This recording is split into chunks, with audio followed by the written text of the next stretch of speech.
Assalamualaikum warahmatullahi wabarakatuh. Bapak Ibu, selamat datang saya ucapkan kepada anak-anak semua di SMK Negeri 1 Pekalongan di jurusan akuntansi. Perkenalkan, Ibu di sini bernama Tri Sunaria. Ibu sebagai ketua jurusan akuntansi, di mana Ibu mengampu pelajaran nanti kalau kalian sudah masuk di kelas adalah pelajaran akuntansi keuangan. Dan Ibu di sini masa kerjanya sejak berdirinya SMK Negeri 1 Pekalongan ini, yaitu di tahun 2013 sampai sekarang. Tetap semangat anak-anak. Mari kita lanjutkan program akuntansi yang selanjutnya adalah visi misi jurusan akuntansi SMK Negeri Pekalongan. Di mana visi kita itu adalah menjadi siswa yang unggul yang menghasilkan tamatan yang berwirausaha, berwawasan teknologi dan lingkungan berdasarkan iman dan takwa, memiliki daya saing di bidang industri, dunia usaha di tingkat regional, nasional, dan internasional.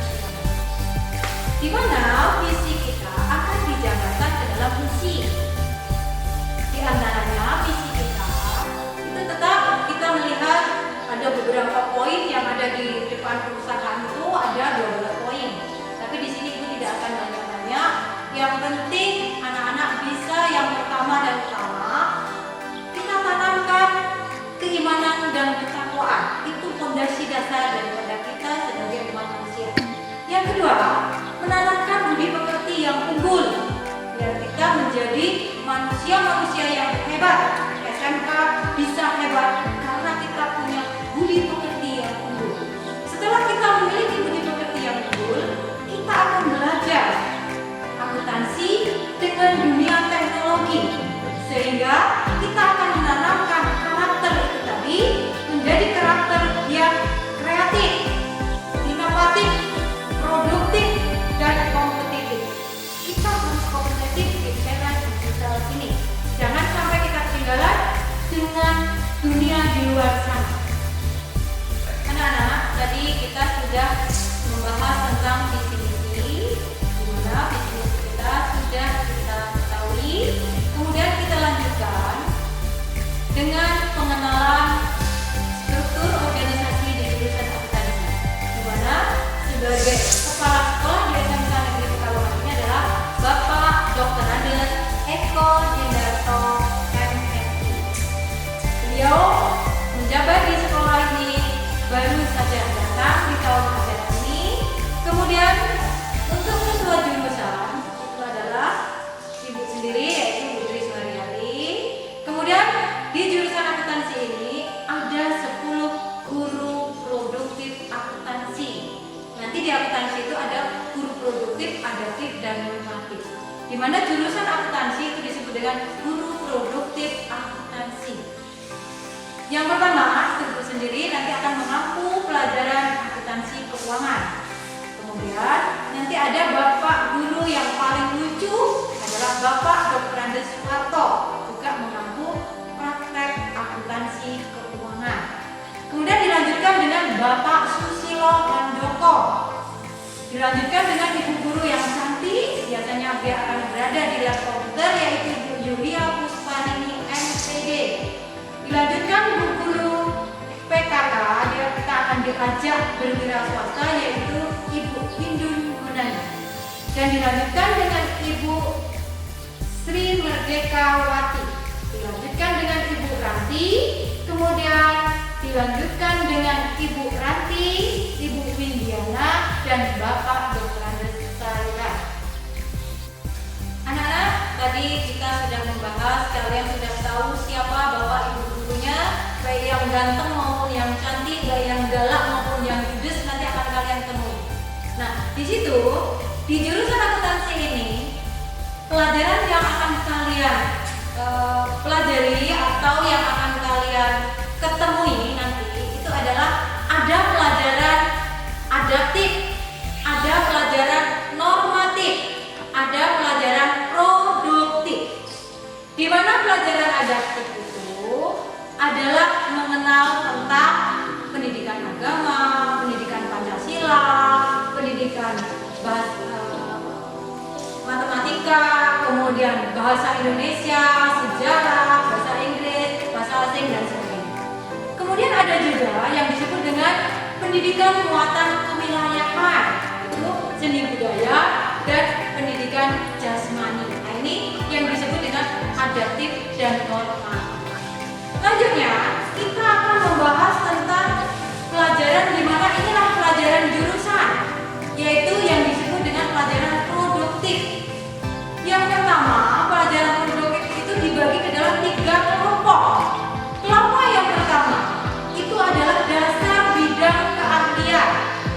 Dasar bidang keahlian itu terdiri dari pelajaran yang pertama, simulasi dan komunikasi digital.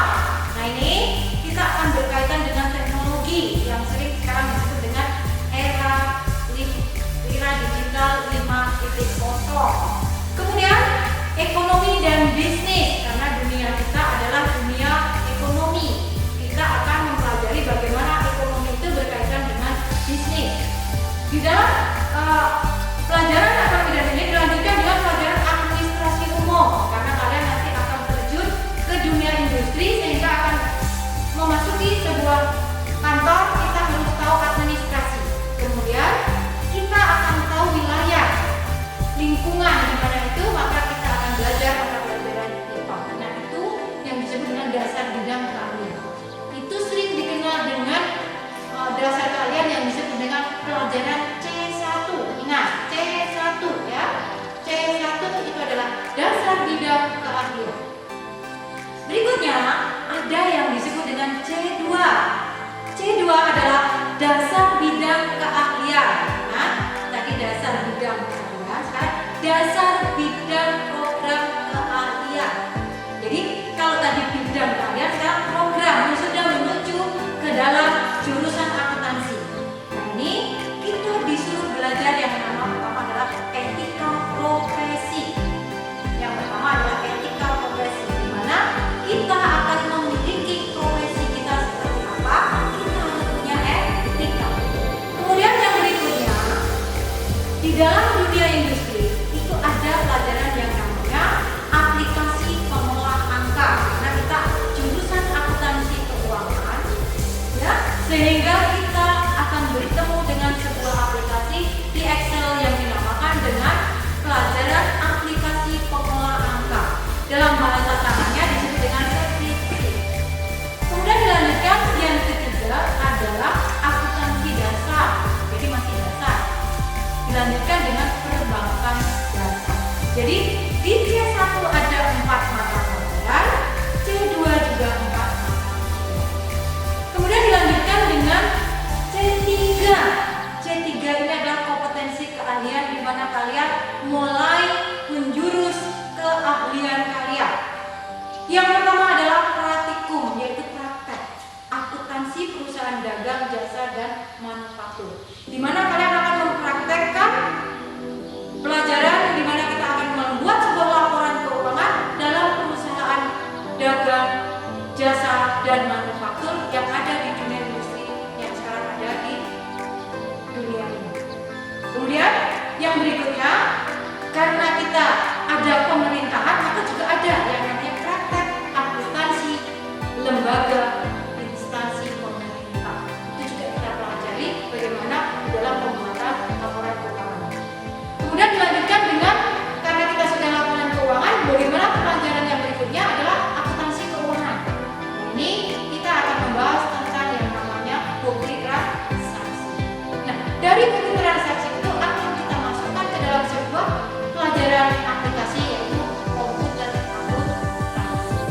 Jadi di mana adalah lokasi-lokasi daripada aplikasi komputer akuntansi. Nah, ini nanti ruang praktek kita di sini adalah kita seminggu dari kelas 10 sampai kelas 11 setiap hari akan mengadakan sebuah praktek yang dilakukan dengan komputer akuntansi.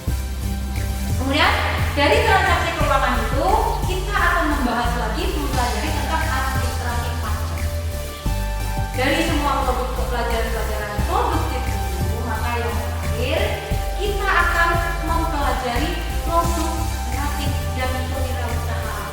di mana setelah kita belajar membuat sebuah laporan, kita akan memproduksi, kita akan berwirausaha bersama dunia industri melalui produk kreatif dunia usaha.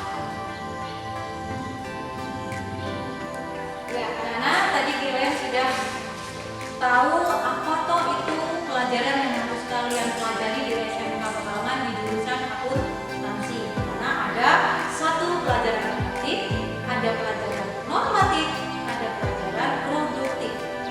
Di mana pelajaran produktif tadi ada C1, C2, dan C3. Oke?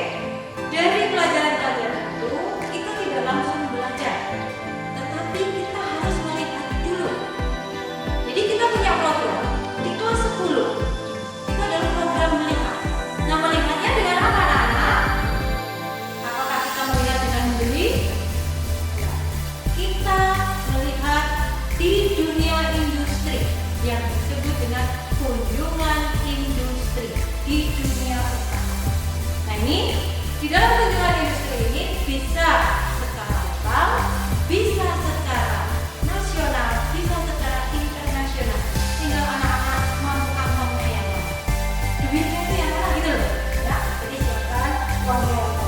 Bisa di tingkat Lampung saja, di lokal, atau ke seluruh Indonesia di tingkat nasional. Jadi dunia industri kita dengarkan di sana. Kemudian di tingkat internasional kita ngomong negeri. Nah, itu yang disebut dengan skala lokal, nasional, dan internasional. Kemudian setelah kita kunjungan industri, kita ke sekolah belajar. Setelah kita belajar dengan pelajaran tadi yang produktif yaitu C1, C2, dan C3, terus kita akan melakukan praktek yang disebut dengan prakrin. Biasanya nanti di kelas 11 menjelang kelas 12. Nah, ini kita prakrin. Kita akan bersama Dudi, kalian akan bekerja. Benar-benar kalian seperti orang bekerja karena kalian bersama dengan orang-orang di dunia industri. Kalian akan berada di lapangan. Kurang lebih programnya kalau belum ada perubahan adalah 6 bulan. Itu yang disebut dengan prakrin. Setelah kalian kembali ke dunia dari prakrin, kalian memasuki di kelas 12, maka kalian akan ketemu lagi di akhir pelajaran itu dengan yang disebut dengan uji kompetensi kejuruan atau UKK. Kalau zaman KTSP disebut dengan UKO. Nah, ini biasanya kita akan bekerja sama dengan dunia usaha sebagai tim asesor atau sebagai tim penilainya. Dunia Dudilah yang akan meluluskan tidaknya daripada uji kompetensi ini. Jadi sekolah mendampingi dan menyiapkan kalian untuk bisa terjun ke dunia usaha. Kalau kalian lulus dalam UKM ini, maka kalian luluslah dari SMK Pekalongan.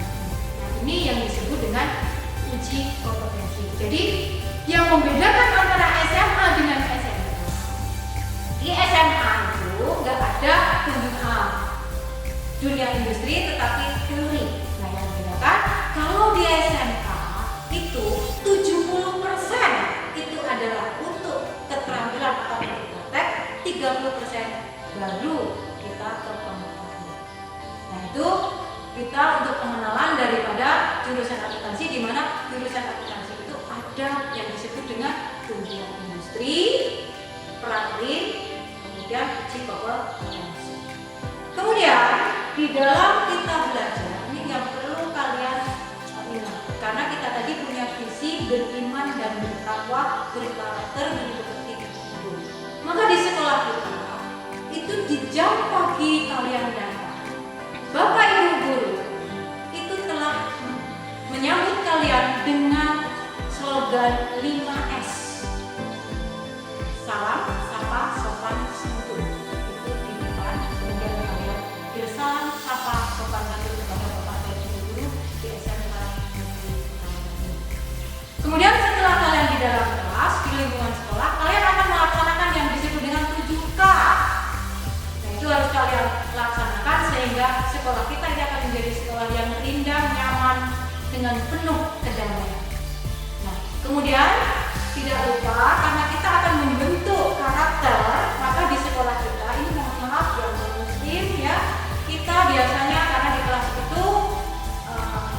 banyak adalah muslim, sehingga kita pertama sebelum masuk kita seperti anak TK, karena itu melatih kedisiplinan kita, yaitu kita baris di depan kelas.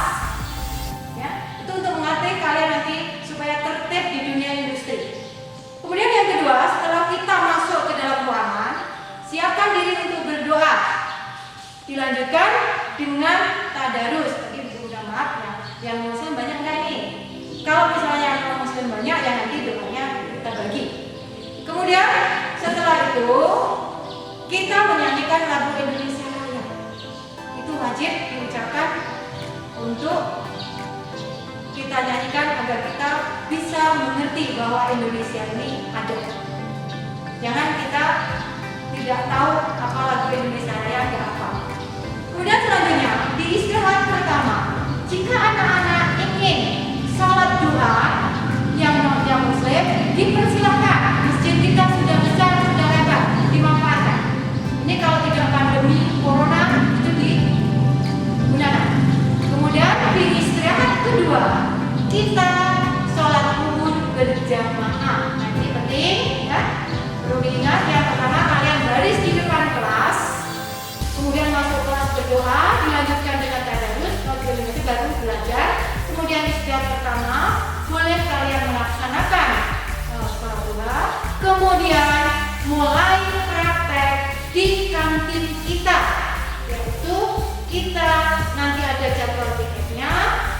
Kalian akan belajar praktek membuat bukti transaksi di kantin kita. Itu dalam ruang praktek akuntansi setiap hari. Ada juga di koperasi, ada juga nanti di koperasi ada ruang praktek kita juga bersama Bank BRI Pekalongan dan Bank Lampung Unit Pekalongan. Itu nanti kalau Bank BRI, kalau tidak ada perubahan di tahun ajaran yang lalu, itu di hari Senin adalah Bank Lampung, di hari Selasa adalah Bank BRI. Itu kalau tidak ada perubahan. Nah, ini yang perlu dicatat dan perlu dipersiapkan untuk anak-anak. Jadi di istirahat pertama boleh mau sholat duha boleh, yang tiket di kantin dilaksanakan. Kemudian di istirahat kedua kita wajib sholat zuhur berjamaah bagi yang muslim. Setelah masuk kita jam pulang, jangan lupa kita berdoa. Demikianlah